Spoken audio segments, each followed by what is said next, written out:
My name is Luciana Mreri.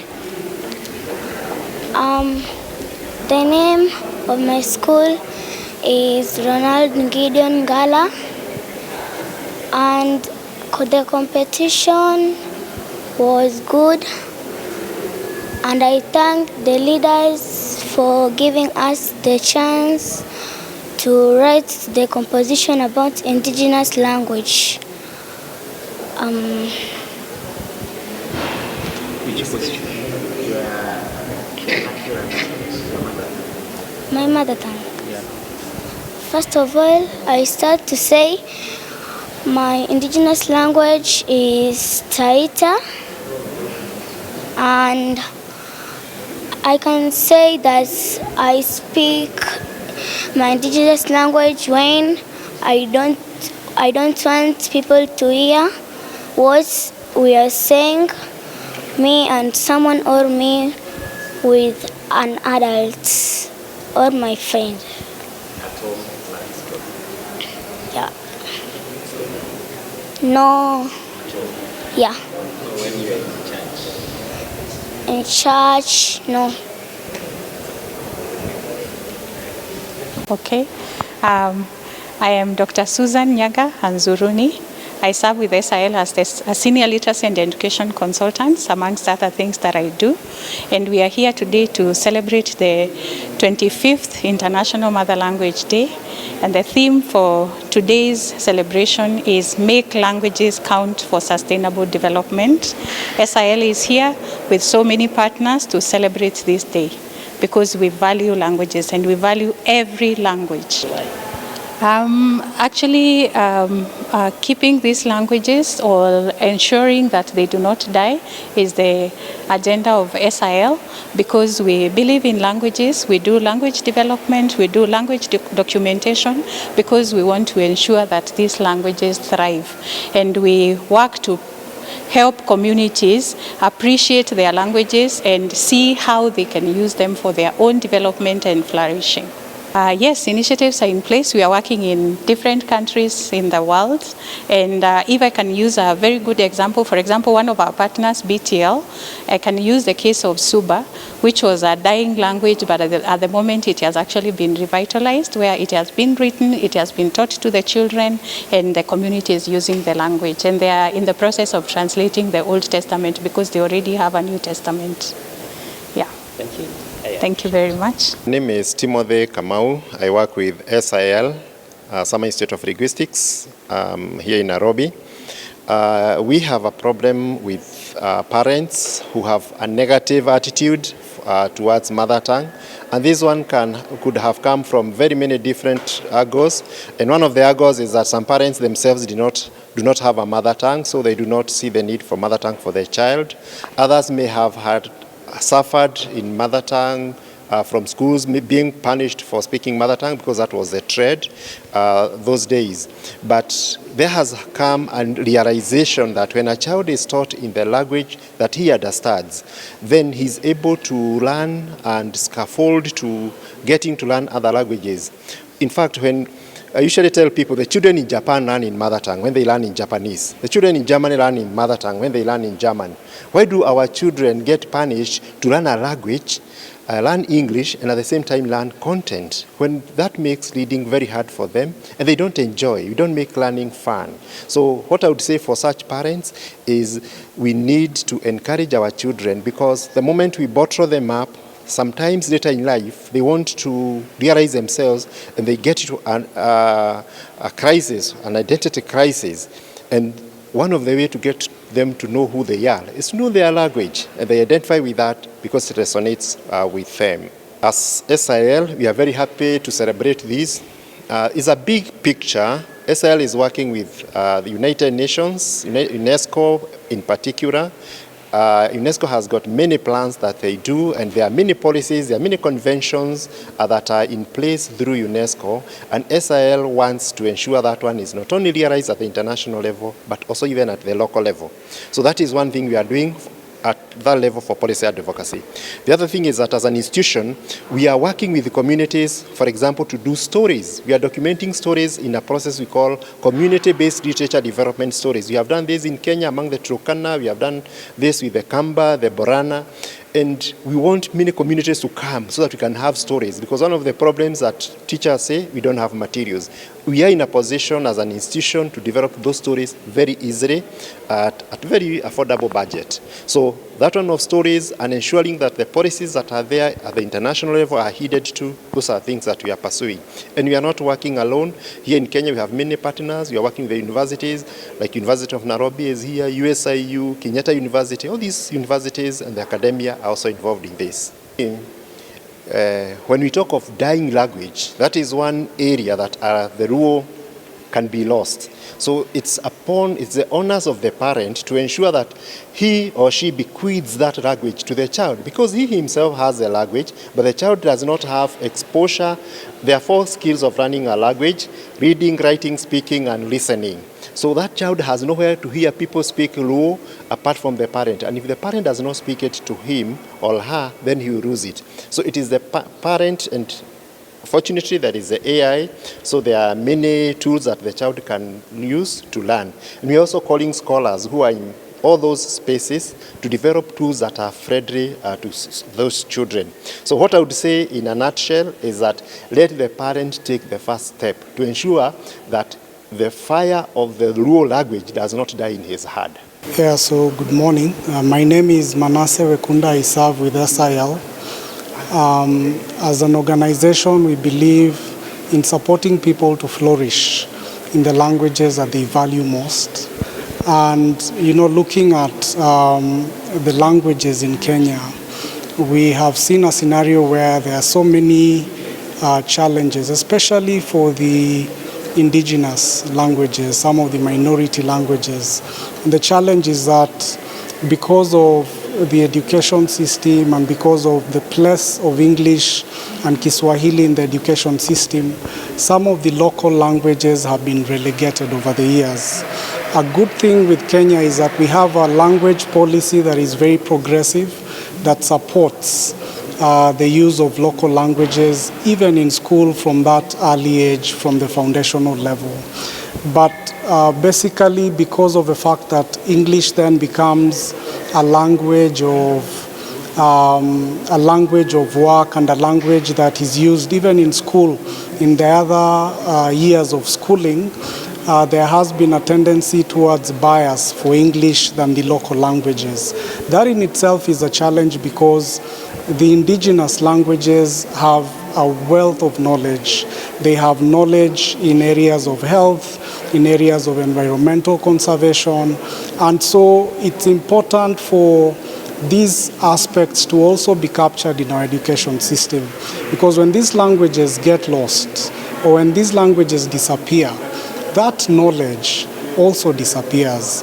Language carries with it a lot in terms of the identity of the speakers, and so when the language disappears, the identity also disappears. And so we need to continue nurturing and encouraging people to use their local languages. One of the things that we appreciate as an organization is that we have a very good partnership with government, the Ministry of Education, the Kenya Institute of Curriculum Development, and we have worked with them to support the development of materials in different local languages so that these materials can be used in schools. And we are hoping that when these materials are used, then we are able to carry most of the critical and important values that our cultures have into the future generations. Thank you. Thank you very much. Yeah. I appreciate it. For today, we are celebrating the mother language as the day is referred to, and we are focusing this year. We are focusing on mother tongue for sustainable development. So we want to see how mother tongue can be used to propel the sustainable development goals across the globe, because mother tongue is everywhere. But here we are focusing on Kenya and the languages that exist here in Kenya. How can we empower people such that they are able to get themselves out of poverty in a language that they understand? How can we bring gender equality in a language that people understand? How can we make people understand the health-related messages in a language that they understand? You can imagine a prescription that is written, for example, 2 times 3. Somebody can translate that to mean that they need to take 6 tablets at a go. If that was put in a language that they understand, say for example, meza tembe mbili mara tatu kwa siku, that is more understandable, and that is what we are pushing for. And if people are healthy, if people are educated, if people can access financial information in a language that they understand, then obviously they will flourish. And at the core of our work, we support the flourishing of individuals. And if an individual is flourishing, then the community will flourish. We believe that mother tongue can be used very positively to help communities flourish wherever they are. Why do we have the kind of migration that we see from, rural, urban, and things like that? It's because people believe opportunities are in other places where, for example, if you are in a city like Nairobi, you speak Swahili or English, and you have to learn that to migrate and come here. How about if I was able to work in those far-flung places of this country and use my language comfortably in doing my work without struggle? So this is a great day for SIL. We have celebrated it since it started in the year 2000. And one thing that is unique in this particular year is that we have incorporated the children, who I believe you may talk to later. We have had an essay competition for children to write about mother tongue and sustainable development in their own language. But we also allowed them to write in Swahili and English. But it's interesting that the majority of the entries are in mother tongue and well articulated by the children.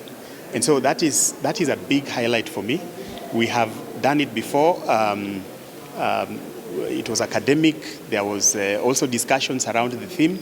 But this year we've added that bit of having children and staging a competition with them, which we hope to make an annual thing. So this competition will be launched today, and it will be happening every year. And hopefully it can help children understand that wherever they are able to use their language comfortably and without feeling like they are not as privileged as others who may be speaking in other languages. So I guess that's the highlight. That's the mindset that we should work on.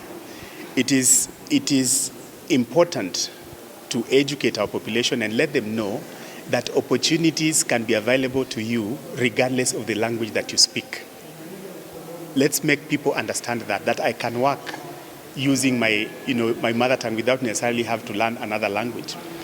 Recently, I think it's maybe 2 years or so ago, Professor Ngugi wa Thiong'o addressed a gathering in Catalonia in Spain using Gikuyu language. I was so proud of that.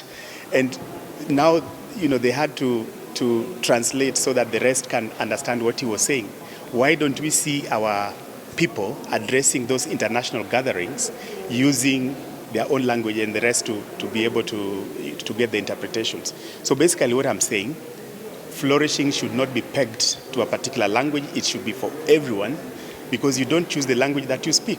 There's no shelf that when you are born you pick a language and say I'll be speaking this because it has more opportunities. So if we can have equal opportunities for all languages and be proud of our languages, that will be a great thing. Thank you. Yeah. Yes, definitely. We are very fortunate that our government has a policy that supports the use of mother language in the early childhood education, which I really laud the government for that. In fact, in today's function, we have the KICD represented, and they have been our partners for long. SIL has been part of those organizations that have helped in developing various curricula in mother tongue. And what we would really want now the government to follow through with is the implementation of that policy. So that, given that we have a good policy, that's not enough. Let's follow up and ensure that policy is being implemented. I think if we can push that, then mother tongue will have its rightful place in this country. Good morning, my name is Manasseh Wekundah.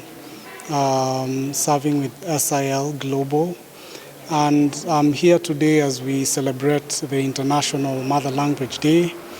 One of the things that we have seen generally in the different languages that we have, especially the indigenous languages in this country, is that there's really a very limited focus, and that's from different people.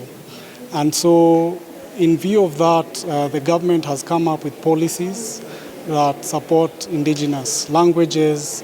We collaborate very closely with government, with the Ministry of Education, with Kenya Institute of Curriculum Development, to develop materials. And these materials then can be used in schools, and especially in areas where children mainly speak their indigenous languages. And one of the things that we also are seeing is that when indigenous languages dissipate or when they disappear, huge knowledge also disappears. And we're talking about knowledge in good farming practices, knowledge in health, management. And so our languages are very important. We are grateful that in Kenya we have a language policy that is progressive, that supports and even promotes the indigenous languages. Thank you. Yeah, so generally as an agency, we partner with many agencies. In Kenya, we have various partners that are working with up to about 21 language communities.